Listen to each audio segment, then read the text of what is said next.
जब इंसान अपनी आंखें बंद करता है तो सामने अंधेरा आ जाता है। तो इसका ये तो मतलब नहीं है ना कि रात हो गई।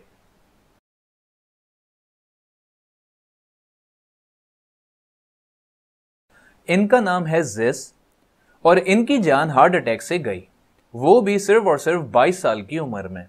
डेलिस मकार्वर, उम्र 26 साल, reason of death acute cardiac event. Luke Sandow, उम्र 30 साल, cause of death heart failure. Andreas Munzer, उम्र 31 साल, death cause multiple organ failure. Satnam Khatra, 31 साल की उम्र में heart attack. George Peterson and IFBB pro, इनकी डेथ पिछले महीने अक्टूबर में हुई। इनकी उम्र कितनी थी? सिर्फ और सिर्फ 37 साल। Eddie Guerrero, ex WWE wrestler, उम्र 38 साल, death reason acute heart failure. John Meadows, also known as the Mountain Dog, ये वो इंसान है जो ब्लड वर्क को बहुत प्रमोट करते थे, लेकिन अनफॉर्चुनेटली इनकी भी इसी साल 49 साल की उम्र में डेथ हो गई। शॉन रोडन, 2018 मिस्टर ओलंपिया, ये वो बॉडी बिल्डर हैं जिन्होंने फिल हीथ को रॉनी कोलमैन का रिकॉर्ड बराबर करने नहीं दिया। Literally a legend, but unfortunately ये भी 46 साल की उम्र से ज्यादा नहीं जी पाए। अब एक रीजनिंग या फिर एक जस्टिफिकेशन आप इस पे ये दे सकते हो कि जी दुनिया भर में मुख्तलिफ किस्म की बीमारियां हैं जिसकी वजह से हजारों के हिसाब से लोग डेली बेसिस पे मरते हैं। किसी को कोई बीमारी, किसी को कोई बीमारी, कोई ट्रीटेबल है, कोई क्यूरेबल नहीं है।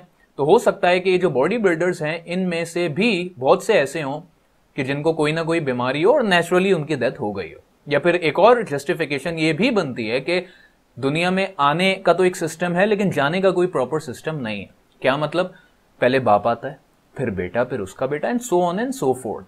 लेकिन अनफॉर्चुनेटली जाने का कोई सिस्टम नहीं है। हमने देखा है कि जी बाप और दादा के होते हुए पोता पहले निकल जाता है। तो हो सकता है कि इन लोगों का सबका टाइम आ गया और ये लोग चले गए हों अपने अपने वक्तों पे। तो अगर आप ये जस्टिफिकेशन देते हैं अपनी रीजनिंग को रिलाई करने के लिए, अपने आप को सुकून पहुंचाने के लिए, so trust me this is nothing. लेकिन ये सिर्फ और सिर्फ अपनी आंखें बंद करने के बराबर है। जब इंसान अपनी आंखें बंद करता है तो सामने अंधेरा आ जाता है। तो इसका ये तो मतलब नहीं है ना कि रात हो गई। अब सवाल ये है कि ये जो बॉडी बिल्डर्स हैं, हमने ये देखा है कि अक्सर इनकी डेथ्स क्यों जल्दी हो जाती हैं। जल्दी से मुराद ये कि 20-25 साल में, जरूरी नहीं है। Even in mid 30s and mid 40s this is like pretty young for a normal guy, for a healthy individual. तो ऐसा क्यों होता है? तो देखें, एक चीज आप लोग समझने की कोशिश करें कि ये जो बॉडी बिल्डिंग इंडस्ट्री है, ये जो स्पोर्ट है, ये आम लोगों का स्पोर्ट नहीं है, आम लोगों की इंडस्ट्री नहीं है। ये इंडस्ट्री दीवानों की है। बॉडी बिल्डिंग दीवानों का स्पोर्ट है। क्यों? बिकॉज जितने एक्सट्रीमिटीज या फिर ये कहें कि जितना हेल्थ एक बॉडी बिल्डर अपने रिस्क पे, अपने करियर पे ऑन द लाइन रखता है, this is like very difficult to gauge के वो कहां जाके रुकेगा या फिर कितना healthy at the end of his career वो रहेगा या कितनी लॉन्जेविटी उसकी होगी। सबको पता है कि जी अगर कोई बॉडी बिल्डर कंपीट करता है तो for even just to compete, भले उसके कितने ही ग्रेट जेनेटिक्स क्यों ना हो, at the end of the day उसको हैवी ड्यूटी एंड्रोजन एक्सपोजर का सहारा लेना पड़ेगा, वरना वो कुछ नहीं कर पाएगा। जिसकी वजह से क्या होता है, जब आप केमिकल साइड पे जाते हो यानी नेचर से हटते हो, so what you are trying to do, you are trying to beat the nature, यानी in fact you are trying to play beyond limits with the nature. तो जब आप नेचर के साथ प्ले करते हो तो क्या होता है? एग्जाम्पल नंबर 1, एंड्रियस मंजर, जिनकी डेथ 1996 में हुई। इनकी ऑटोप्सी रिपोर्ट में मेंशन है कि इनके हार्ट का साइज 631 ग्राम्स का हो गया था, जबकि एक नॉर्मल हार्ट 300 से 350 ग्राम्स का होता है। इनका लिवर 2.8 kgs का हो गया था, जबकि एक नॉर्मल लिवर 1.5 से 2 kgs तक का हो सकता है। इसके अलावा इनके लिवर में table tennis ball sized tumours भी थे, जिनको आप अक्सर सिस्ट भी कहते हैं। And because of the graphic content nature of those pictures, वो पिक्चर्स मैं यहां पे अभी शो नहीं कर रहा, अदरवाइज हो सकता है आप में से कुछ लोगों को 2 दिन तक नींद ही ना आए। एग्जाम्पल नंबर 2, रिच पियाना। इनकी ऑटोप्सी रिपोर्ट की फाइंडिंग्स ये कहती हैं कि इनका हार्ट 670 ग्राम्स का हो गया था, यानी double the size of a normal heart. इसके अलावा इनके ब्रेन में ब्लड सप्लाई नहीं हो रही थी एंड इनफैक्ट वो स्वेल भी कर गया था।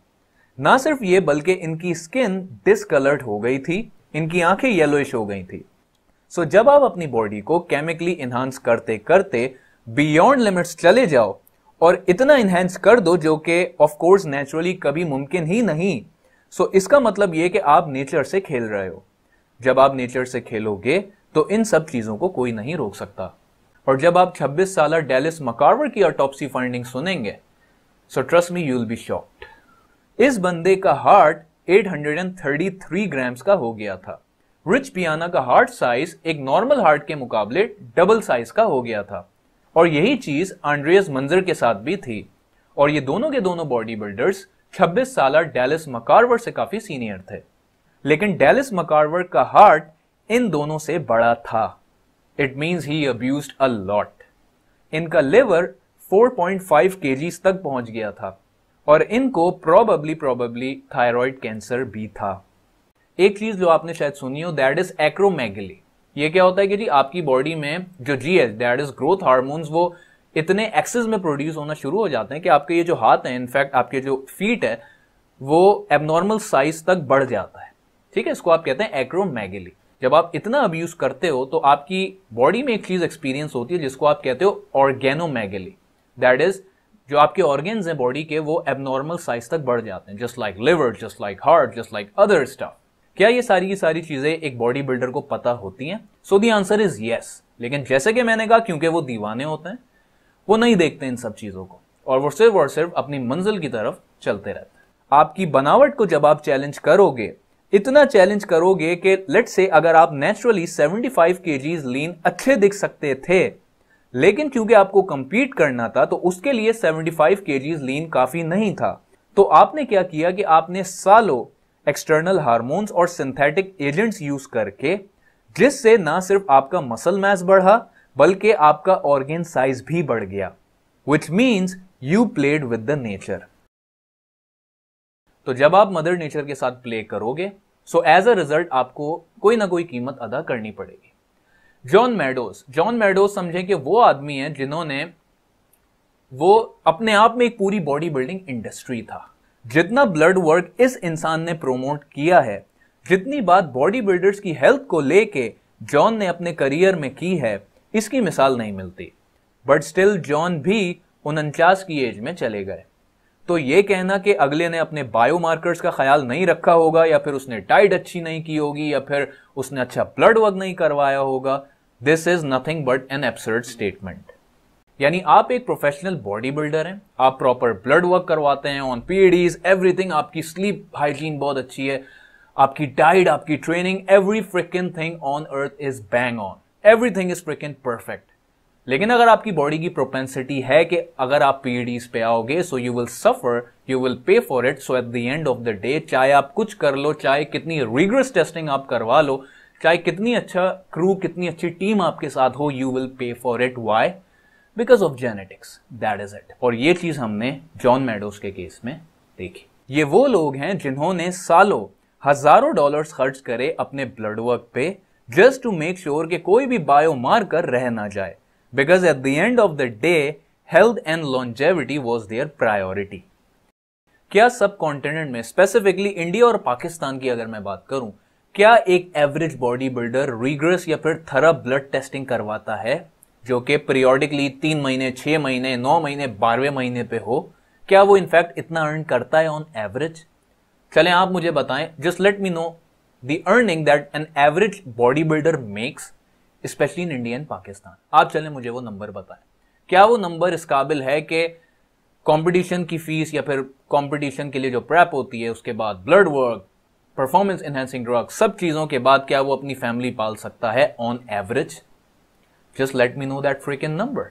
इनफैक्ट बहुत से जो बॉडी बिल्डर्स हैं, वो एक कंपटीशन की प्रेप के लिए अपनी बहुत सारी चीजें बेच देते हैं just to win a freaking trophy. चलें, ये तो मैं सब कॉन्टिनेंट की बात करता हूं ना। अब हम बात कर लेते हैं वेस्ट में। इवन 2021 ओलंपिया में क्रिस बमस्टेड, उन्होंने क्लासिक फिजिक डिवीजन जीता और इसके अगेंस्ट उनको $50,000 मिले। अब आप ये कहोगे कि यार $50,000 को अगर आप कन्वर्ट करो, so this is like freaking massive, but US में this is literally nothing to be honest. Without sponsors आपका कोई सर्वाइवल नहीं है। तो अगर आप एक बॉडी बिल्डर हैं और आपके पास अच्छे स्पॉन्सर्स हैं तो और बात है, otherwise this is like very difficult to survive. और ये भी हम जानते हैं कि कितने लोग ऐसे हैं जो कि स्पॉन्सर जिनको इजीली मिल जाते हैं, वेरी फ्यू। तो जब भी मैंने शुरू में कहा था कि बॉडी बिल्डिंग दीवानों की फील्ड है, इतनी अनसर्टेनिटी से एक दीवाना ही गुजर सकता है। सो बॉडी बिल्डिंग इंडस्ट्री में आप क्या कर रहे हो कि आप सबसे पहली चीज तो अपनी बॉडी के साथ प्ले कर रहे हो, जिसकी वजह से आपको कौन कौन से इफेक्ट्स होते हैं। Very common is organ failure, जैसे कि हार्ट फेलियर या फिर लिवर फेलियर या फिर kidney failure in some cases.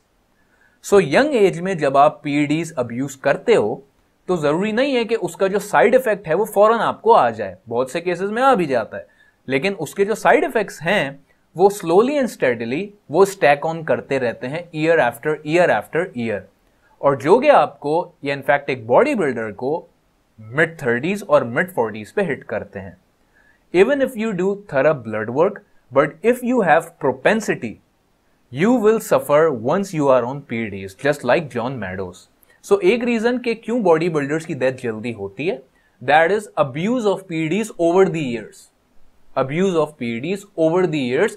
और जरूरी नहीं है कि वो चीज आपको एकदम से इंपैक्ट करेगी, बहुत से केसेस में इंपैक्ट करती भी है, जैसे कि जिस के केस में हमने देखा 22 ही वेंट। लेकिन बहुत से केसेस में क्या होता है कि जी स्लोली एंड स्टेडली आप स्टैक ऑन करते रहते हो वो इफेक्ट्स, वो इंपैक्ट्स जो कि आपको मिड 30s 40s या फिर मिड एज में एकदम से अफेक्ट करती है, and as a result you collapse. एक और वजह है पैसा। मेजॉरिटी बॉडी बिल्डर्स पाकिस्तान और इंडिया में छोटे तबके से होते हैं, यानी उनके पास पैसे नहीं होते, फिर भी जैसा तैसा जोड़ तोड़ कर वो कंपीट करते हैं। लेकिन इन रिटर्न उनको बहुत भी अगर कुछ मिलता है तो एक ट्रॉफी मिलती है, दैट इज इट। उनको इतना पैसा नहीं मिलता कि वो पीरियोडिकली रिग्रेस या फिर थॉरो ब्लड टेस्टिंग कराएं, फिर भी जैसा तैसा करके पैसे जोड़ के वो कंपीट करते हैं, लेकिन इन रिटर्न उनको सिवाय एक ट्रॉफी के और कुछ नहीं मिलता, या फिर उनको इतने पैसे भी नहीं मिलते कि वो कंपटीशन के बाद अपना थरा या फिर रिग्रेस ब्लड वर्क करवा लें, जिसकी वजह से they are unaware of the stuff going on inside their bodies, और एक टाइम ऐसा आता है when they completely collapse. So bodybuilding एक ऐसा स्पोर्ट है जिसमें हैवी ड्यूटी एंड्रोजन एक्सपोजर होता है। तो देखें, आप किसी को कंपीट करने से रोक नहीं सकते, वो दीवाने हैं, उनको नहीं रोक सकते। So as a result deaths पहले भी होती थी, डेथ्स आगे भी होंगी। सो अब कर क्या सकते हैं हम लोग? देखें, जब आपने फैसला कर ही लिया है एज दीवाना कि आपने नेचर के अगेंस्ट जाना है, you have to reach beyond freaking nature limits, so of course उसके रेपरकशंस होंगे। सो एक चीज जो आई पर्सनली थिंक कि आपकी बॉडी का राइट है, जो आपको जरूर करना चाहिए, चाहे कुछ हो जाए, वेदर बाय हुक और crook, that is first thing, go for a rigorous slash thorough blood work. Blood work आप रिग्रेस करवाएं चाहे कुछ हो जाए, बिकॉज अगर ब्लड वर्क रिग्रेस नहीं होगा उसके बगैर लॉन्जेविटी नहीं है, उसके बगैर स्पोर्ट नहीं है। तो जब आप जिस फील्ड को, जिस स्पोर्ट को प्रोमोट कर रहे हैं, उसमें जान डाल रहे हैं, जब उसमें लॉन्जेविटी नहीं होगी तो क्या फायदा। दूसरी चीज and the most important thing is use the lowest doses possible, that is it. If you find this video helpful, make sure you let me know by leaving a comment and a thumbs up below. See you guys.